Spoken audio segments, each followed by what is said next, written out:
এমন অনেক দিন গেছে আমি অধীর আগ্রহে অপেক্ষায় থেকেছি।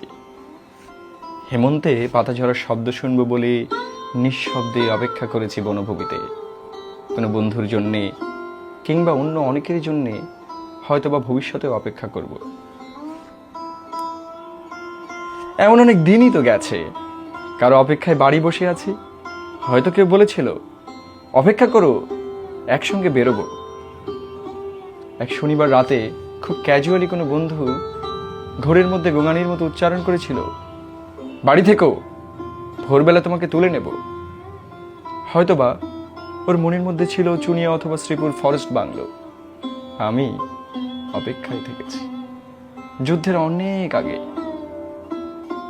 একবার আমার প্রিয় বন্ধু অলোক মিত্র ঠাট্টা করে বলেছিল, জীবনে তো কিছুই দেখলি না নবজপির পানশালা ছাড়া, চল চল তোকে দিনাজপুরে নিয়ে যাব।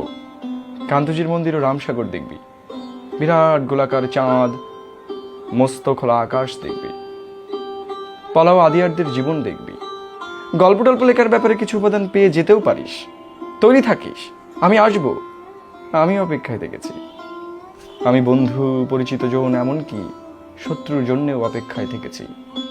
বন্ধুর মধুর হাসি আর শত্রুর ছুরির জন্য অপেক্ষায় থেকেছি।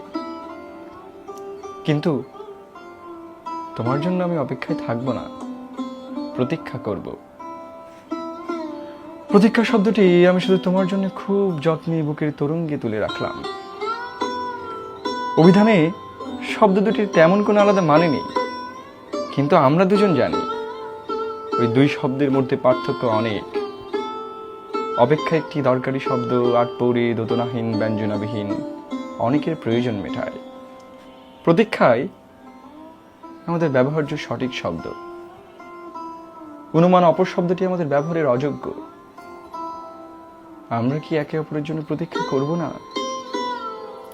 আমি তোমার জন্য পথে প্রান্তে অশ্বতীর মতো দাঁড়িয়ে থাকব, ওই বৃক্ষ অনন্তকাল ধরে যোগ্য পথিকের জন্য প্রতীক্ষমান। আমাকে তুমি প্রতীক্ষা করতে বলো, আমি ঠায় দাঁড়িয়ে থাকবো অনড় বিশ্বাসে। দাঁড়িয়ে থাকতে থাকতে আমার পায়ে শিকড় গজাবে, আমার প্রতীক্ষা তবু ফুরবে না।